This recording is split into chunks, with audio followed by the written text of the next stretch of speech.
Hello friends, welcome to my channel. आज discuss करेंगे Kotak emerging equity के साथ एक्सिस मिड कैप की एक कंपैरेटिव एनालिसिस करना चाहेंगे। दोनों ही फंड मिड कैप कैटेगरी से बिलोंग करते हैं। दोनों ही फंड रिसेंट टाइम फ्रेम पर अपने पीआर ग्रुप को एंड अपने बेंचमार्क को आउट परफॉर्म कर रहा है, लेकिन फिर भी दोनों के portfolio construction, portfolio management, valuation, risk ratio, risk and return relation कुछ डिफरेंस है, वो हम डिटेल में डिस्कस करेंगे। पहले क्या करेंगे, पहले दोनों फंड की परफॉर्मेंस को ओवरलैप करके चेक कर लेंगे। फिर दोनों का बेंचमार्क डिफरेंट है, बेंचमार्क कंपैरिजन करके पोर्टफोलियो के अंदर घुसेंगे। पोर्टफोलियो देंगे दो एंगल से एंड पोर्टफोलियो से जो डेटा निकलता है अल्फा बीटा एसडी, जिसको हम रिस्क रेशियो कहते हैं, पीईपीबी, उसको चेक करके ओवरलैपिंग इशू को भी एड्रेस करना चाहेंगे। सो पहले देख लेते हैं फंड वर्सेस फंड, फिर देखेंगे फंड वर्सेस उसका बेंचमार्क। तो देखते हैं Kotak emerging versus axis mid cap. 1 year में एक्सिस थोड़ा बेटर है, 3 ईयर में एक्सिस ऑब्वियसली बेटर है। 5 ईयर का चार्ट देखो, पहले तो कोटक का परफॉर्मेंस बेटर था, लेकिन एक इन्फ्लेक्शन पॉइंट है 2018, उसके बाद एक्सिस का परफॉर्मेंस बेटर हुआ है। सेकेंड ऑब्जर्वेशन, 1 ईयर का चार्ट देखो, जब मार्केट उठ रहा है तो ब्लू कोटक इमर्जिंग ज्यादा उठ रहा है, गिर भी रहा है ज्यादा। इसका कारण है वोलेटिलिटी, उसको भी हम बाद में डिटेल में डिस्कस करेंगे। अब क्विकली बेंचमार्क कंपैरिजन करके रिस्क एंड रिटर्न को कंपेयर करेंगे। पहले हमने देखा दोनों का बेंचमार्क डिफरेंट है। कोटक का बेंचमार्क है Nifty mid cap 100, mid NSC का टॉप 100 मिड कैप शेयर को बेंचमार्क मानता है। 1 ईयर में कभी हाँ कभी ना, 5 ईयर में एक इन्फ्लेक्शन पॉइंट है, उधर कभी हाँ कभी ना चल रहा था। पहले इसको बीट कर रहा था, बाद में भी बीट कर रहा है। सिंस इंसेप्शन में बेंचमार्क को बीट कर रहा है। अब देख लेते हैं एक्सिस को, इसका बेंचमार्क अलग है, S&P BSC mid cap TRI। सो 1 ईयर इधर क्लियरली बीट कर रहा है एक्सिस अपने बेंचमार्क को। 5 ईयर में वो इन्फ्लेक्शन पॉइंट आपको इधर भी दिख जाएगा 2018। Since Inception axis mid cap अपने बेंचमार्क को क्लियरली बीट कर रहा है। सो दोनों का बेंचमार्क डिफर कर गया।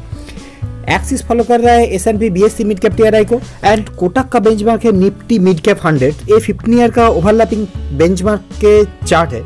सो इधर क्लियरली निफ्टी मिड कैप 100 के पास ज्यादा पोटेंशियल है, लेकिन फिर भी बेंचमार्क बेटर होने से आपका फंड अच्छा परफॉर्म नहीं करेगा। फंड को तो अपने बेंचमार्क को बीट करना पड़ेगा। एक्सिस 2018 के पहले बेंचमार्क रिलेशन एकदम पुअर था, तो आपका रिटर्न तभी बनेगा जब एक फंड अपने बेंचमार्क को कंटिन्यूअसली बीट करता रहेगा। सो देख लेते हैं रिटर्न एनालिसिस, कौन सा फंड कैसा रिटर्न दे रहा है। कैटेगरी के साथ भी कंपेयर कर लेंगे। पहले देखते हैं Kotak versus category. 1 year, 3 year, 5 year में फंड अपने कैटेगरी को बीट कर रहा है। अब देख लेते हैं एक्सिस वर्सेस कैटेगरी। ये भी 1 ईयर, 3 ईयर, 5 ईयर में अपने कैटेगरी को बीट कर रहा है। अब देखते हैं एक्सिस वर्सेस कोटक। सो 1 ईयर में दोनों का परफॉर्मेंस सिमिलर है, एक्सिस थोड़ा बेटर है। 3 ईयर में एक्सिस क्लियरली आगे है। 5 ईयर में दोनों का परफॉर्मेंस सिमिलर है, एक्सिस कंपैरेटिवली थोड़ा बेटर है, लेकिन ज्यादा रिटर्न देने के लिए आपको रिस्क ज्यादा लेना पड़ेगा, ज्यादा वोलेटिलिटी आपको मैनेज करना पड़ेगा। सो कौन सा फंड ज्यादा रिस्की है, ज्यादा एग्रेसिव है, कौन ज्यादा वोलेटाइल है, वो देखेंगे हम रिस्क रेशियोज में। लेकिन उसके पहले कुछ जनरल इन्फॉर्मेशन ले लेते हैं। अगर आप AUM चेक करोगे, एसेट अंडर मैनेजमेंट, फंड कितना बड़ा है, तो एक्सिस कंपैरेटिवली छोटा फंड। पंकज जी मैनेज करते हैं कोटक मिड कैप को। एक्सिस का फंड मैनेजर है श्रेयस डबल का, 2020 का बेस्ट फंड मैनेजर भी है। बेंचमार्क दोनों का अलग है। NSC का टॉप 100 मिड कैप शेयर को कोटक अपना बेंचमार्क मानता है, BSC मिड कैप को एक्सिस अपना बेंचमार्क मानता है।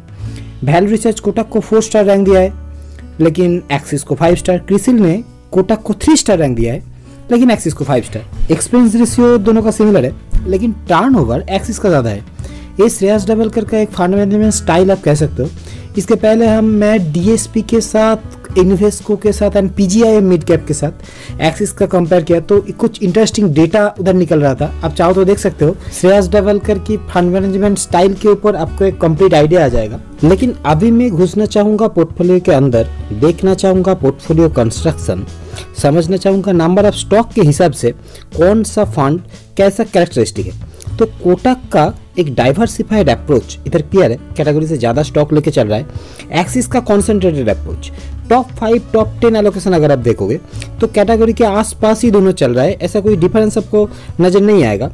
लेकिन फिर भी एक्सिस का जो PEPB है, वैल्यूएशन है, वो ज्यादा है।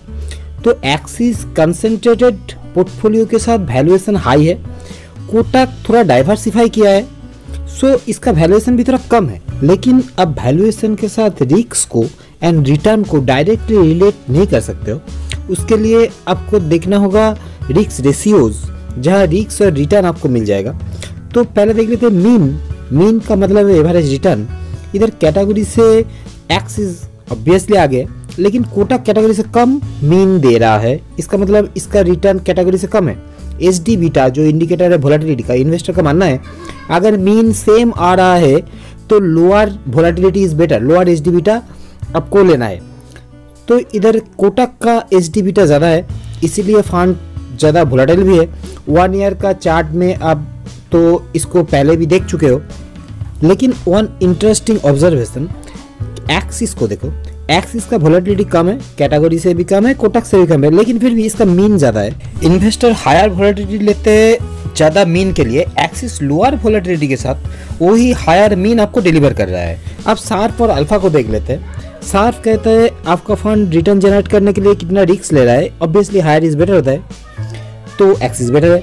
अल्फा कहता है अगर आपका बेंचमार्क 0 रिटर्न देगा तो आपका फंड कितना रिटर्न जनरेट कर सकता है, हायर इज बेटर इधर भी, तो एक्सिस बेटर है। आप पोर्टफोलियो ओवरलैपिंग इशू को एड्रेस करने से पहले और एक बार पोर्टफोलियो के अंदर घुसना चाहूँगा, देखना चाहूँगा large cap, mid cap, small cap में कौन सा फंड कैसा एलोकेशन किया है। तो आप एक्सिस को देखो, एक्सिस कैटेगरी से ज़्यादा लार्ज कैप लेके चल रहा है, इसका मतलब है defensive approach. Mid and small को एक साथ देखो, कैटेगरी को 80+11 91, एक्सिस कैटेगरी से कम मिड एंड स्मॉल है, इसका मतलब है डिफेंसिव अप्रोच इधर क्लियर है।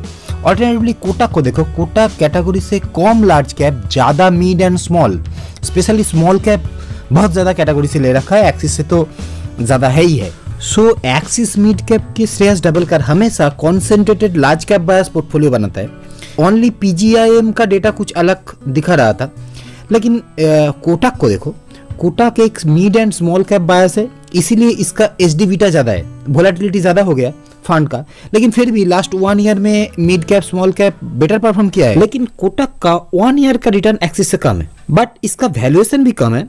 ये डाइवर्सिफिकेशन का एक सुविधा आप कह सकते हैं। अब ओवरलैपिंग इशू को एड्रेस करना चाहेंगे, दोनों ही फंड मिड कैप कैटेगरी से बिलोंग करता है एंड अपने बेंचमार्क को बीट कर रहा है, सो ओवरलैपिंग नेचुरल है। फिर भी अगर आप देखोगे तो pi industry, supreme industry, Tata consumer, Voltas करके कुछ कॉमन स्टॉक भी है। कोटक के पास 67 स्टॉक है, एक्सिस के पास 48 स्टॉक है, इसमें से 20 स्टॉक कॉमन है एंड स्टॉक स्पेसिफिक डे टू 4.5% तक ओवरलैपिंग है।